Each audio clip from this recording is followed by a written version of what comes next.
Hey guys, Bionic Who here, and welcome back to yet another episode of Lormus. Now, this might seem a little bit different. I am actually doing this on another day, but I am just going to quickly head down over to the little cafe area and read off some stuff just so that we have a change of scenery. And then after that, I will probably maybe even head to Liyue. It's been getting quite busy recently. Let's see, let's sit here. I'll take a look. Which should I choose? Alright. So last time we were on Genshin Impact and did the Lormus stuff, we had gone through food and even some character development items or ascension materials. So this time I figured that we could go over some more weapons, and then that way y'all can kind of get a good overview. Now, if y'all do enjoy this episode, feel free to hit that like button and, of course, subscribe. Now, let's go ahead and get into this. I'm going to start off by doing the catalyst section, and we'll just kind of see how far we go from there. Alright, to start off with, we have the Otherworldly story. This causes an energy shower. Picking up an elemental energy orb recovers 1 HP. A cheap fantasy novel with no value whatsoever. Any claim that possesses the power of a catalyst is pure fantasy. Interesting, for the simple fact that we know that it actually does.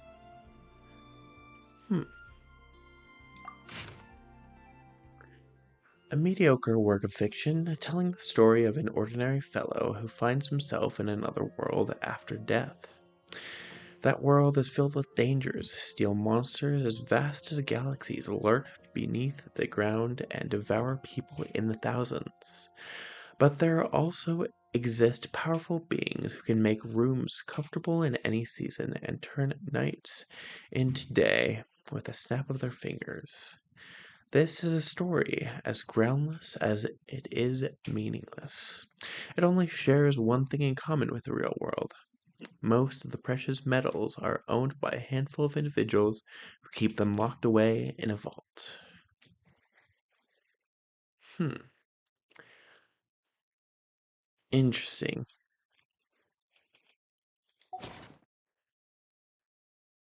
It sounds a little bit to me like an isekai, if y'all know what that is in like anime. But I don't, it depends on the story for me, but some isekais can be good. Like a darker one that's been pretty good that I actually been able to go back to because it's a rough one too, is called ReZero. He doesn't really, at least I don't remember if he dies or not. I don't think he does, but it's really good storytelling. It's just really brutal.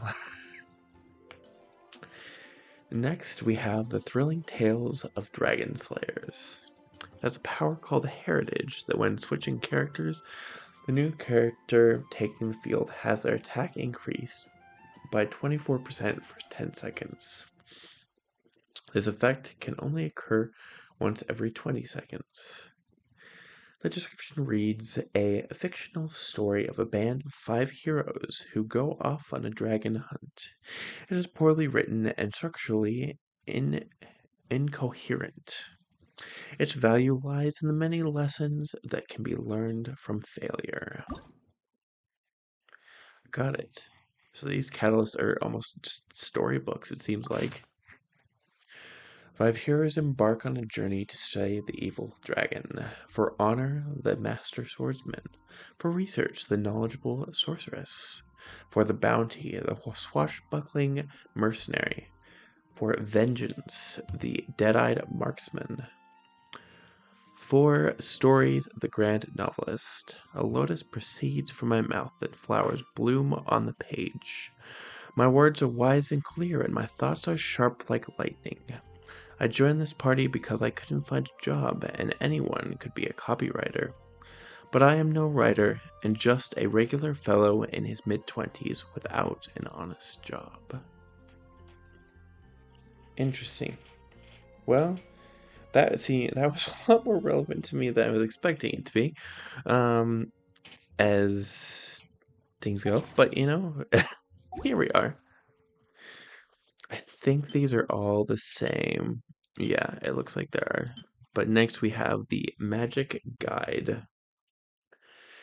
It has a power called Bane of Storm and Tide, which increases damage against opponents affected by Hydro and Electro by 12%. This is actually version 12, a reprint featuring corrections to version 11, and a brand new edition based on recent developments. This version of the Magic Guide generated much controversy when it was published. In addition to the deficient,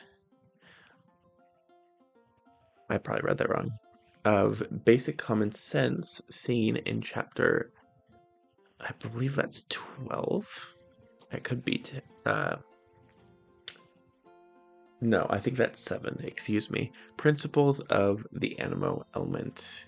Errors can also be observed concerning the basic principles of hydro and electro elements. Evidently, the book was not peer-reviewed before publishing.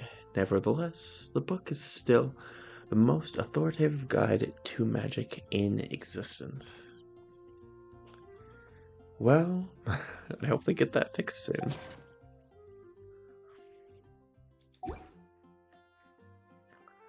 Same goes for these. But I did see another book down here that's one of the more basic ones.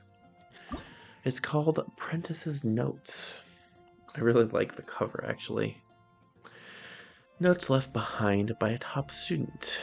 Many useful spells are listed, and the handwriting is beautiful. It reads, with words, this book records learning, experiments, and incantations. With the spaces between words, it records a student's striving. I kind of forgot how much the artifacts and the weapons kind of give more meaning to the way they're used. But I've already done this one, and I've already done this one. I don't know if I've done these spears or these ones, so I will do spears up next. But I want to go over these real quick. Not this or this, but these. First, we have regular enhancement ore. This is weapon XP material. It gives 400 XP. A refined ingot with endless possibilities that can be used to enhance weapons. Next, we have fine enhancement ore. This is also a weapon XP item and gives 2000 XP. For reasons unknown, this special and refined ore can be absorbed by weapons to greatly increase their strengths. And lastly, we have the Mystic Enhancement Ore. This, once again, is a weapon XP material and gives 10,000 XP. Legend has it that this refined ingot contains the memories of battles that have taken place in the land. The weapons that benefit from these memories naturally become sentient. With that sort of description, I wonder what battle stories they could tell. Next, I think I just gave this to her because I was going through a lot of stuff and just kind of wanted to get things clicked in. But this is called a beginner's protector. A polearm is straight as a flagpole. Well suited to most combat situations, it has imposing presence when swung. In Old Mondstadt, spear arts are forbidden by nobility. Ostensibly, they claimed that only the sword was worthy of noble stock, but they say in reality that it was because of the length of the polearms it could bridge the gaps in training. which might grant the unarmed and unschooled commoners a weapon with which to resist. Maybe that's why it says beginner's protector, is because it was used to that extent where, because one of the things that we've talked about is that we've heard about this protector from the Mondstadt history books that we've been able to read so far, Vanessa. So I wonder if like spears such as this were used to kind of defend and ward off nobility when the initial uprising happened with Vanessa.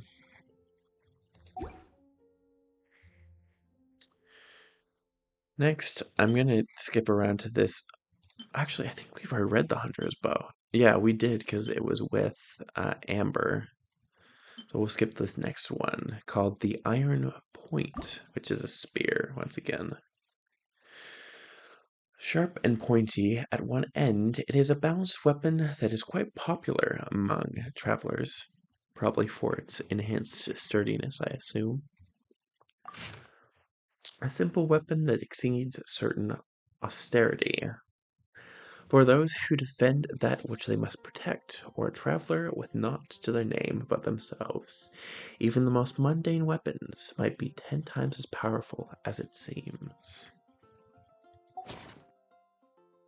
It does look very kind of similar to the Protector's one, or Beginner's Protection that we saw last time.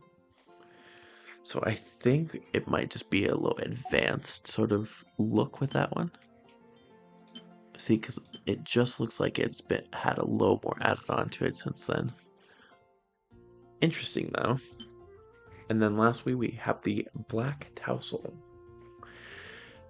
It has Bane of Soft, which is interesting, but it increases damage against slimes by 40%. I really like the design of the spear, actually, even though the power is kind of interesting. But it reads, an exceptionally powerful polearm that also offers a simple but elegant solution to the issue of the easily stained white tousle. One night, a monolith officer, I believe these are the officers in either Inazuma or Liyue, drank with a poet and bought his signature white tousled halberd with him. The poet's ink was spilled, and the halberd's white tousle was dyed black. 'Tis but a tale of a polearm wielder and a poet, unrelated to mine own tousled polearm. The old smith smacked his apprentice. He demanded that he would dye the newly made polearm's tousle black. That could just be a funny story, or it could be like something genuine, but once again, I'll say very cool looking spear.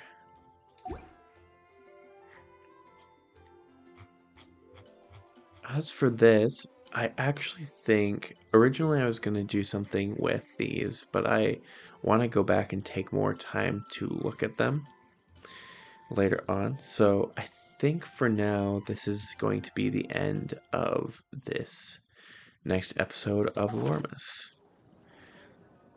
Thank you all so much for watching. I hope that you did enjoy.